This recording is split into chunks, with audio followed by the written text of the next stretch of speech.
batok na lechon, beef halang-halang, tapos meron pang malinamnang pero maanghang na pater. Ilabas na ang kanin dahil mapaparami kayo ng kain ngayong gabi sa Pinasarap sa Part 2 ng ating Iligan Food Adventure.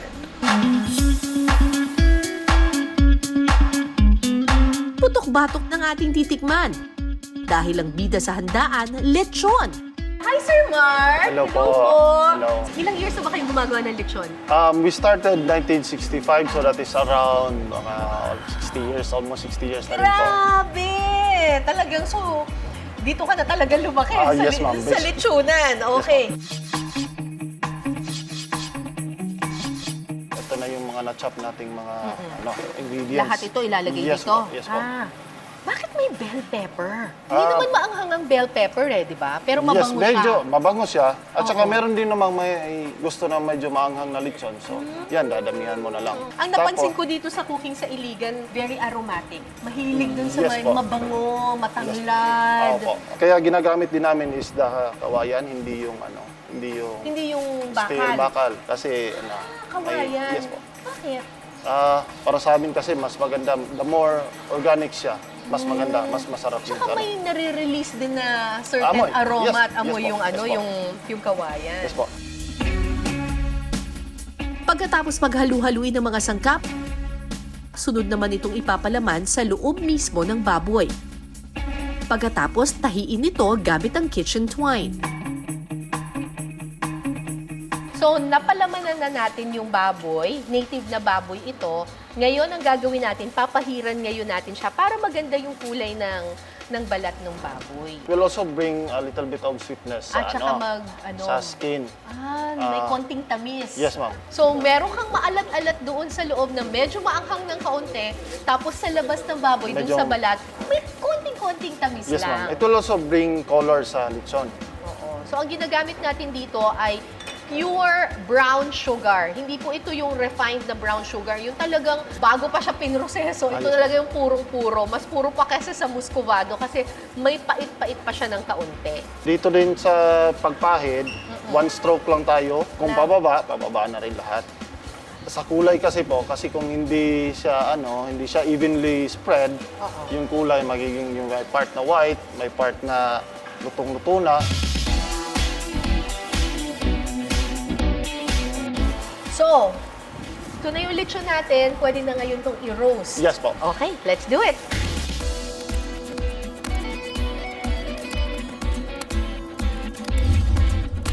Pagkatapos ng 2 oras na roasting, ready nang kainin ang tinaguriang World's Best Pig.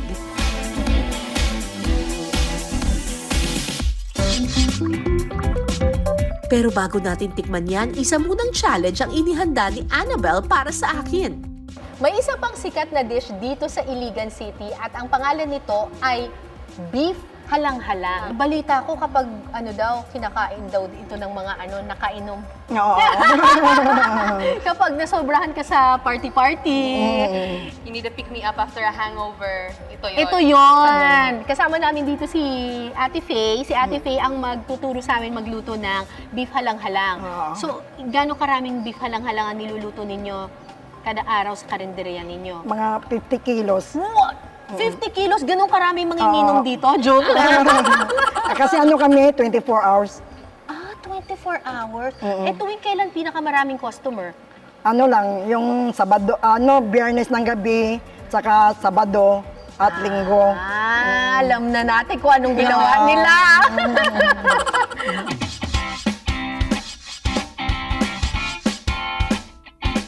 Una munang naggisa ng bawang, sibuyas, luya at bell pepper. Maraming kumakain nito sa umaga at saka sa tanghali, pero hindi naman pero hindi naman sila lasing. Sunod na isasama sa gisa ang karne ng baka. Titimplahan ng asin, toyo at suka. Isasama na rin ang tanlad. Gisahin lang ito at pagkatapos lagyan na ng beef stock. Pakuluin ito sa loob ng 2 oras. Ang ibig sabihin ng salitang halang sa Bisaya ay anghang, kaya ang dish na ito siguradong gigisingin kayo sa anghang. Sige, magkakasubukan tayo sa halang-halang. Game ka na ba sa Anghang Challenge natin for today? Naku! Medyo mahina ako sa anghang, pero para sa'yo, Game! Game.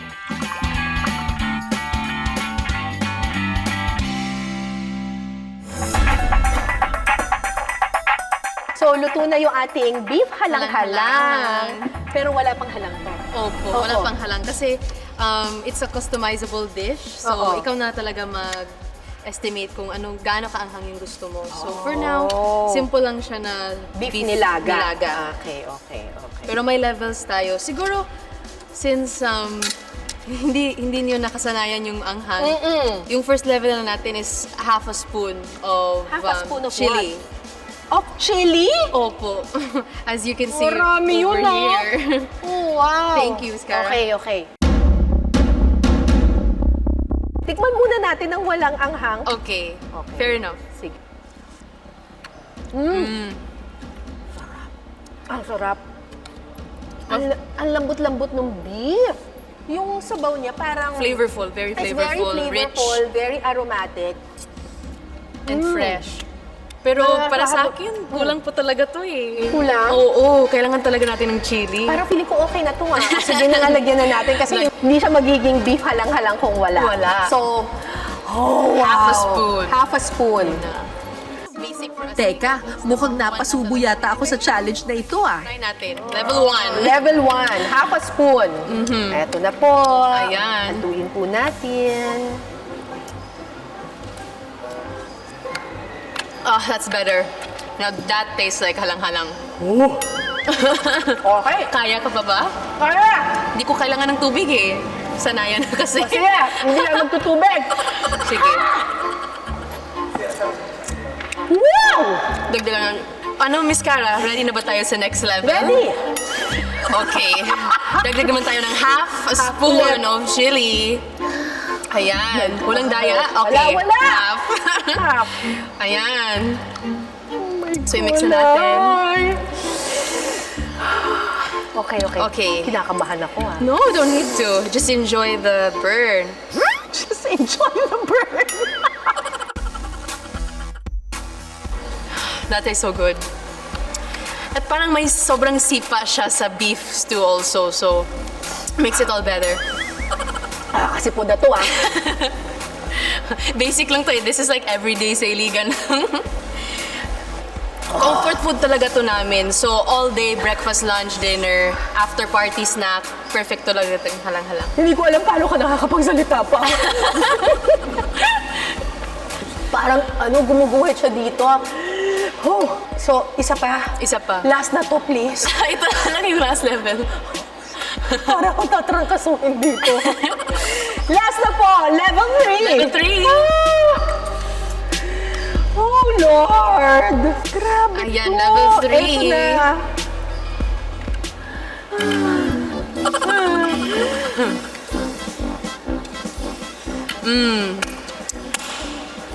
Congratulations. You're now eating halang-halang like a true-blooded Iliganon, Miss Cara. Ibang level to. Oh well, magtubig muna siya. Ako halang-halang muna ako. Grabe. Kanina, sa dila lang siya. Tapos yung second level, umabot na sa lalamunan. Ngayon, sinisipon na po ako. Parang feeling ko, tatrangkasuhin ako. Sobrang anghang. Pero parang nakangiti ka pa, eh, no? Oo. Okay na okay pa sa'yo. Okay, was alright. Ibang level As ang I mga was saying. taga-Iligan. Grabe. You guys are so hot. Tulad ng maraming kultura dito sa Pilipinas, meron ding bersyon ng kinilaw ang mga taga-Iligan. Siyempre, yung kinilaw, gusto mo tanggalan siya ng lansa, di ba? Dito sa Iligan, meron silang isang uri ng prutas. Prutas ba yun o bunga na ginagamit nila pantanggal ng lansa. Medyo matatagpuan daw yun sa matataas na bahagi ng mga punong kahoy. Tabon-tabon ang tawag nila dito. Eh dahil mataas yung puno, kailangan ko ng tag team dito, yung medyo mataas ng kaunti. Tingnan mo yung tag team ko, ang tangkad, di ba? Hindi pa naka-heels yan! Flats pa yan, ha? Ang tabon Tabon-tabon ay isang uri ng wild tropical fruit na makikita sa mga bansa sa Southeast Asia. Ay, ayun, parang brown yung kulay ng ano, parang mukhang chiko. Para po talaga siyang Chico, pero it's a prank. Taban pala. Teka, saan tayo dito? Medyo mataas itong puno na to. Buti na lang meron kaming dalang panungkit. Opo. Kasi hindi ko kaya umakyat ng puno. Baka ikaw kaya mo. Hindi naman. I'm still working on that. Kaya may anong pangkabit tayo. So, ito yung tabon-tabon. Tapos, ito daw yung gagamitin natin kasi gagawa daw tayo ng kinilaw mamaya. So, susungkit kami. Medyo mabigat itong panungkit nila, ha? Teamwork makes the dream work. Oh my gosh! Ayun. Wait lang. Teka, paano ba to? Buti ano natin, parang mangga lang. Parang ayan, ayan! Okay.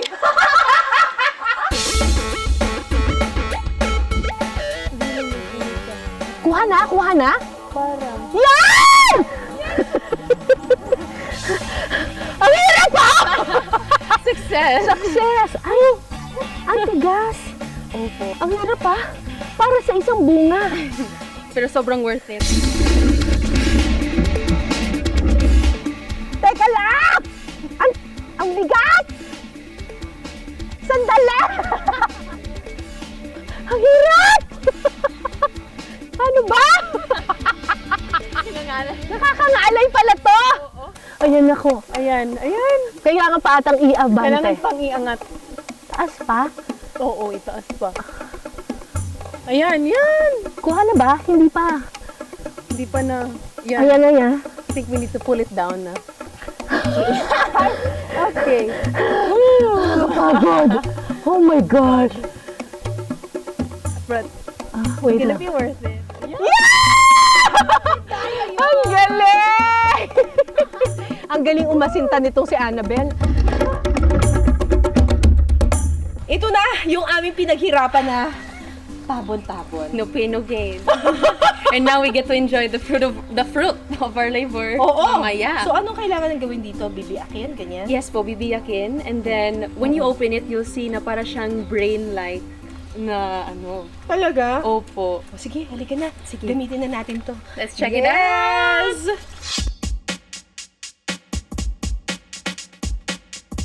Kasama namin dito si Ma'am Annie. Paano natin kakainin to?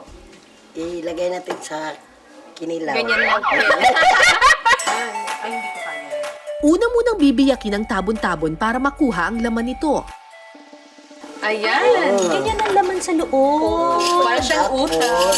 Oo nga, no? Parang utak ka, no? Yes. So, ang gagawin is scrape lang. Script lang. Ganyan lang, kaganyan eh. Ilagay sa kinilaw, Kinilaw. or more specifically sa vinegar. Ano ba lasa Paglagay mo nito? sa vinegar, Ano lasa medyo nito? bitter. Oo. On its own. Pait! Matindi pa sa ampalaya! Madagta! Pagkatapos kayurin ng laman ng tabon-tabon, paghahalu-haluin sa isang lalagyan ang tuna, inihaw na labong o tangkay ng gabi, kamatis, luya at sibuyas.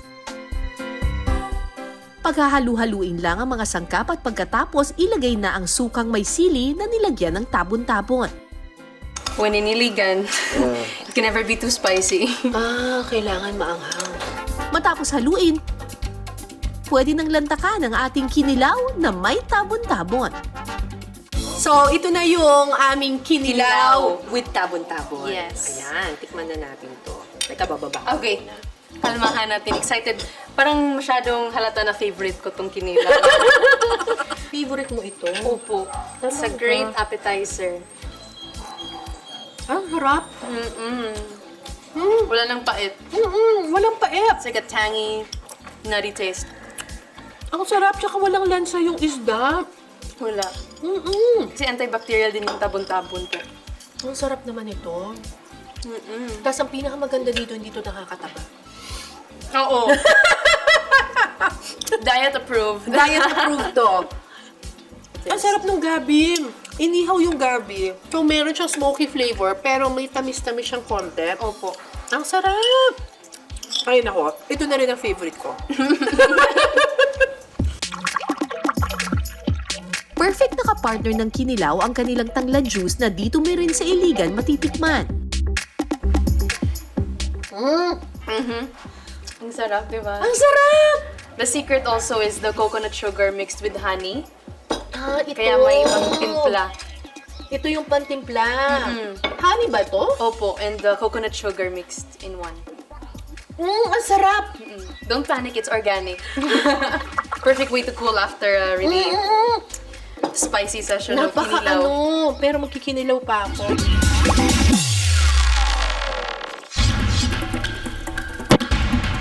Okay, tikman na natin itong lechon. Wow! Perfect ang Iligan lechon with atsara at saka puso. Kapuso. Yan. Kapapansin niyo, walang ibang sauce na nandito kundi suka lang, yung sukang pinakurat. Kasi sabi nila, yung mismong lechon, malasa na.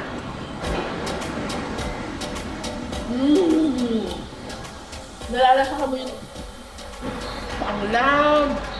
Ang sarap. Maalat-alat na mabango. Tapos perfect na perfect siya sa manamis-namis na atsara. May konting asin. Subukan ko nga na may suka.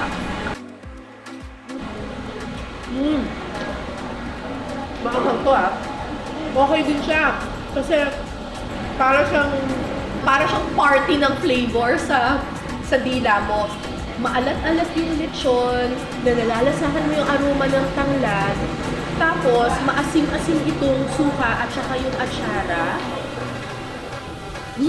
Sarap! Tikman natin itong balat ng lechon. Grabe yung pagka-crispy.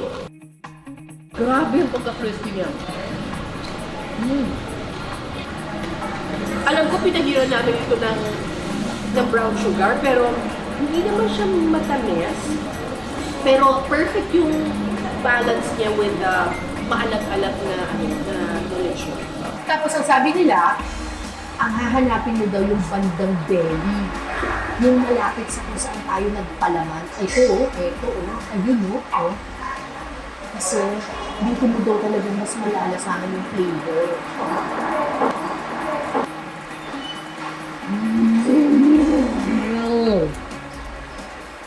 Yun eh! Panalo! Ayun o!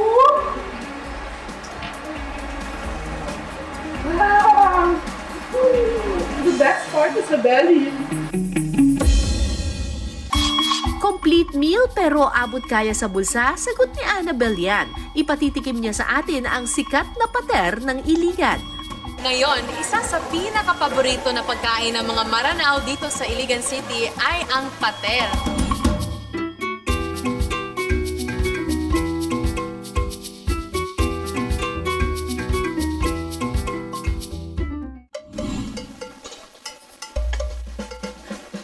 Una munang palalambutin ng baka na may timplang oyster sauce, calamansi juice, at ilang secret spices.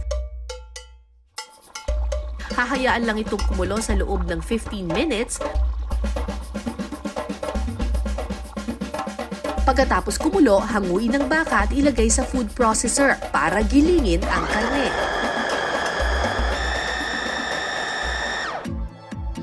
Pagkatapos magiling, sunod na maggisa ng bawang, sibuyas, bell pepper, at luya. Isasama na rin sa gisa ang giniling na baka. Ayan. Starting to look more and more like a pater. Yes po. Dito na isasama ang beef stock.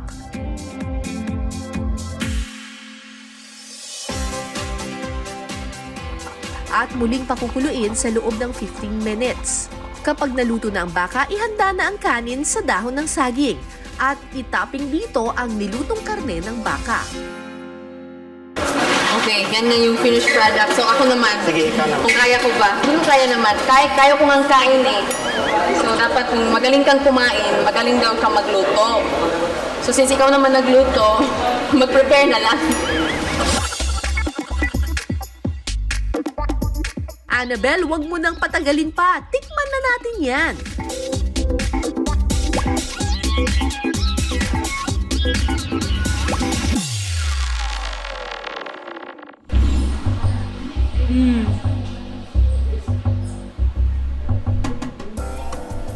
At ini-enjoy ko lang. Ang anghang, ang saltiness, savoriness ng beef butter. So, yung broth kasi ang nagpapalasa sa rice. At malasahan mo talaga at ma-enjoy mo yung flakes ng beef. At ma-enjoy mo siya kasi it's a very unique Filipino food. Miss Cara, natikman ko na yung beef butter natin sa Iligan City. And I think it's your turn.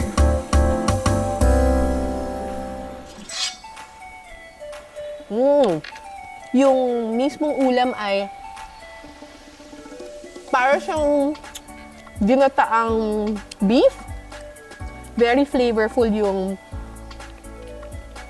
lasa niya. Tapos, ito naman ay tuna daw ito. Mas malasa to Parang may gata rin siya.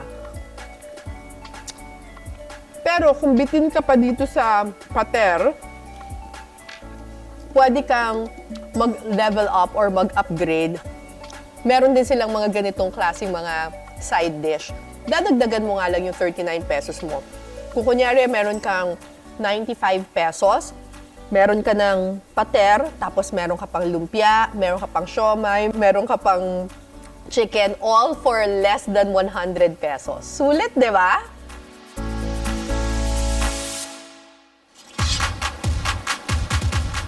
Siyempre, kung mamamasyal sa Iligan, hindi pwedeng kalimutan ng pasalubong.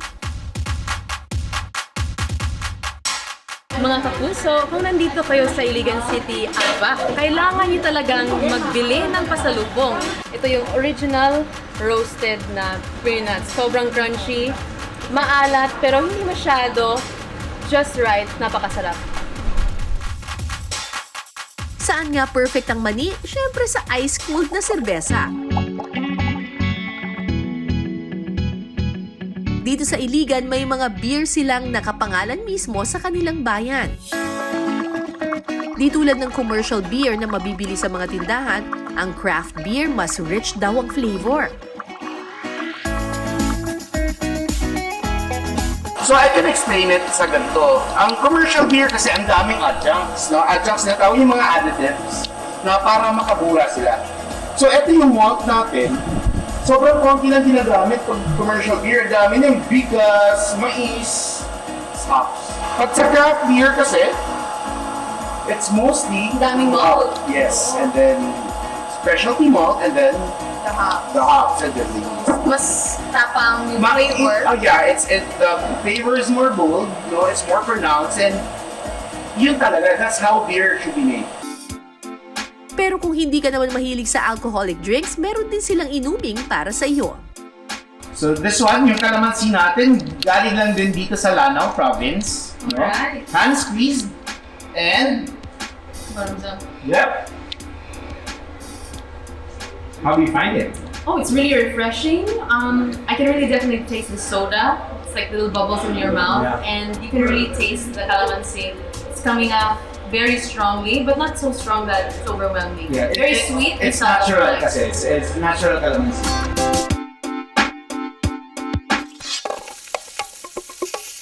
Isa pa sa dinarayo dito sa Iligan ang kanilang night market kung saan meron daw nauuso ngayong mga kakaibang street food. Nandito po tayo sa Barangay San Miguel sa Iligan City kung saan matuklasan natin ang isang nakakaibang street food. It's street food with a twist. Mayang gabi eh. Mayang gabi eh. Mo-order food ko o pan-cubic, palihog. Alaman na. Kaning isang na lang. Palihog. Alak, ma'am?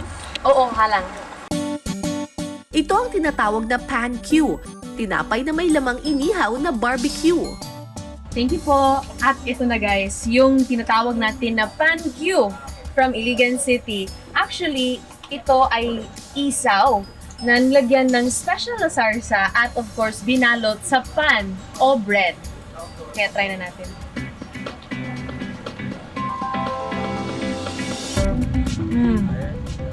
So, nakaiba kasi isaw naman talaga siya, pero may something special talaga sa sauce niya at iba din yung yung lasa kasi parang nako-complement pala siya ng tinapay. No, who would have thought na pankyu pala is something that should be on your bucket list. Gusto po kayong imbatahan sa Iligan City, the city of majestic waterfalls. At hindi lang po waterfalls sa makikita ninyo dito. Ang mga tao ay warm and you can experience yung ating unique dry culture. Alina, lahat na ta sa Iligan City. Mayamang kultura at nag-uumapaw sa sarap ng mga putahe. Yan ang inyong matitikman sa Iligan. Kaya ano pang hinihintay ninyo? Halina, laag na ta sa Iligan City. Hanggang sa susunod nating kwentuhan at salo-salo, ako po si Cara David. Ito ang Pinas Sarap.